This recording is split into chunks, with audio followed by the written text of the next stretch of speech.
சாந்தி. 10/7/2023.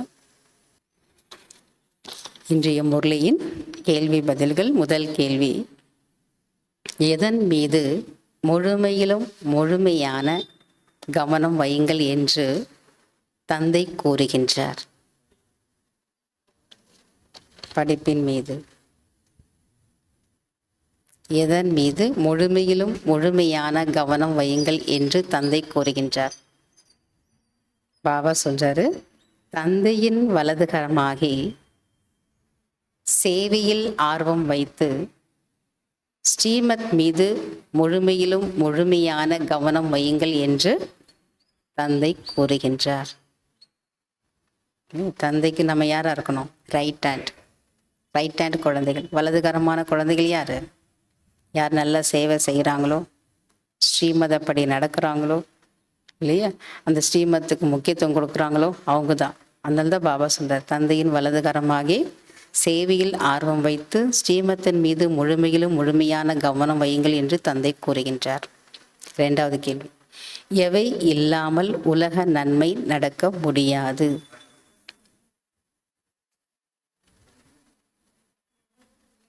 எவ்வளவு உயர்ந்தவர்களோ அவ்வளவு பணிவானவர்கள். இப்படி சமநிலை இருக்க வேண்டும்.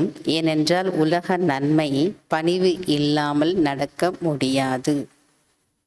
3வது கேள்வி, இது எல்லாரும் சொல்லிடுவீங்க. யார் மாஸ்டர் பிரம்மா ஆவார்கள்?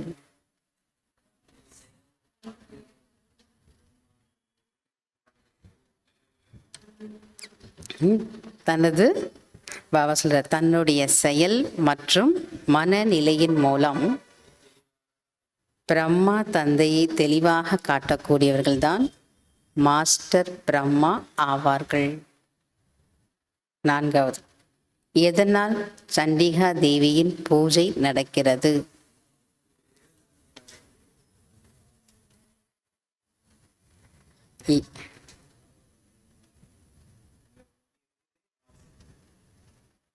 யார் இங்கே இருந்து கொண்டே பாவ கர்மங்கள் செய்கிறார்களோ, இங்கேன்னா சென்டரில் இருந்து கொண்டே, சரண்டர் ஆயிட்டு சென்டரில் இருக்கக்கூடிய சகோதரிகளுக்கு பாபா சொல்றார், யார் இங்கே இருந்து கொண்டே பாவ கர்மங்கள் செய்கிறார்களோ அவர்கள் ராயல் வம்சத்தின் சண்டாளன் ஆகிறார்கள்.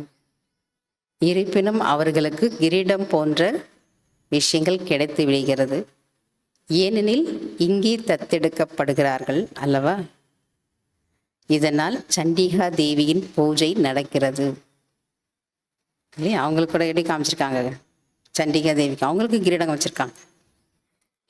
5வது கேள்வி: ஏன் அதீந்திரிய சுகத்தை கோபி வல்லப்பரின் கோபியரிடம் கேளுங்கள் என்று பாடுகிறார்கள்?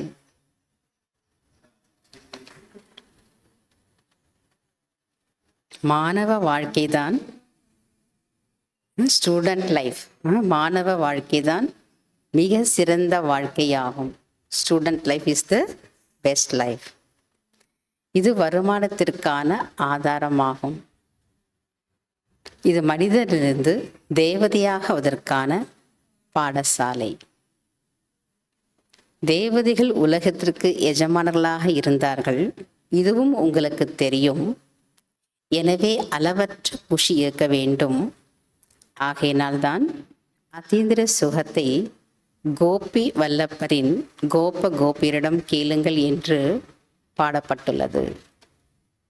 6வது கேள்வி: எது மாயை என்று தந்தை கூறுகின்றார்?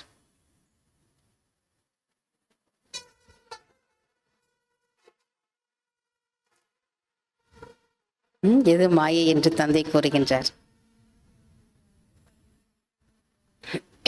உண்மையில் ஒருபோதும் யாரிடமும் கோபித்து கொண்டு வீட்டிலேயே அமர்ந்து விடக்கூடாது. அப்படி செய்தால் தன்னுடைய அதிர்ஷ்டத்துடன் கோபித்து கொள்வது போல் ஆகும். படிப்பின் மீது கோபித்து கொண்டால் என்ன கற்றுக்கொள்வீர்கள்? பாபா பிரம்மாவின் மூலம் கல்வி கற்றுக்கொண்டுதான் பாபா பிரம்மாவின் மூலம் கல்வி கற்றுக் கொடுக்கத்தான் வேண்டும். ஆகவே ஒருவர் மற்றவரிடம் ஒரு பொழுதும் கோபித்து கொள்ளக்கூடாது. இது மாயை என்று தந்தை கூறுகின்றார். fill in the blanks. First, உங்களின் நடத்தை எப்பொழுதும் டேஷாகவும் டேஷாக ஆகுமோ அப்போது டேஷ் புகழடைய செய்ய முடியும்.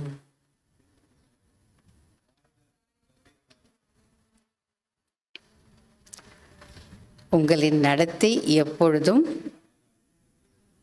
மிக ராயலாகவும் கம்பீரமாக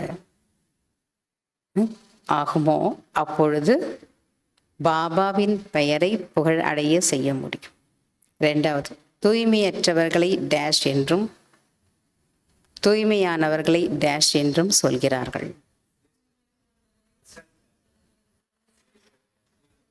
பத்தித் அப்படின்னா தூய்மையற்றவர்களை பிரஷ்டாச்சாரியாகவும், தூய்மையற்றவர்களை பிரஷ்டாச்சாரி என்றும், தூய்மையானவர்களை சிரேஷ்டாச்சாரி என்றும் சொல்கிறார்கள்.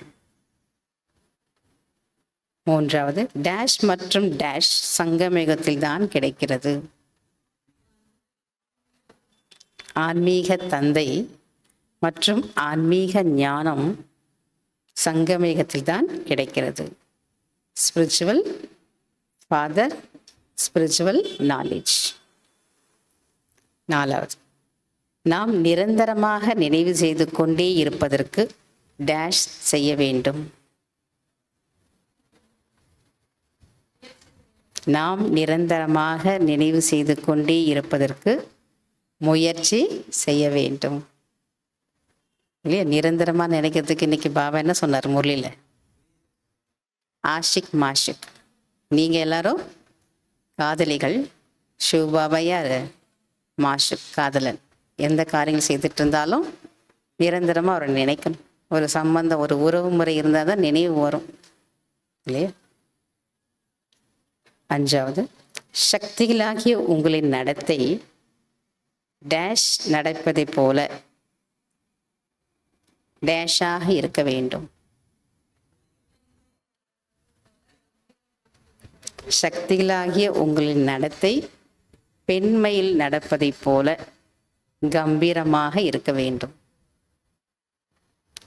ஆறாவது, டேஷ் திட சங்கல்பத்தின் மூலம் டேஷ் சென்று விடுங்கள். டேஷ் திட சங்கல்பத்தின் மூலம் டேஷ் சென்று விடுங்கள். அப்பொழுது அனுபவம் என்ற டேஷ் டேஷ் கிடைக்கும்.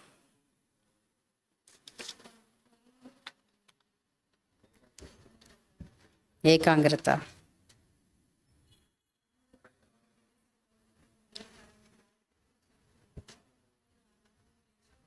கிடைக்கும். பாபா சொல்றாரு, ஏகாங்கிரதா ஒருமுகத்தன்மையின் திட சங்கல்பத்தின் மூலம் கடலின் ஆழத்திற்கு சென்று விடுங்கள். அப்பொழுது அனுபவம் என்ற வைரங்களும் முத்துக்களும் கிடைக்கும். அச்சா. ஓம் சாந்தி. தேங்க்யூ பாபா.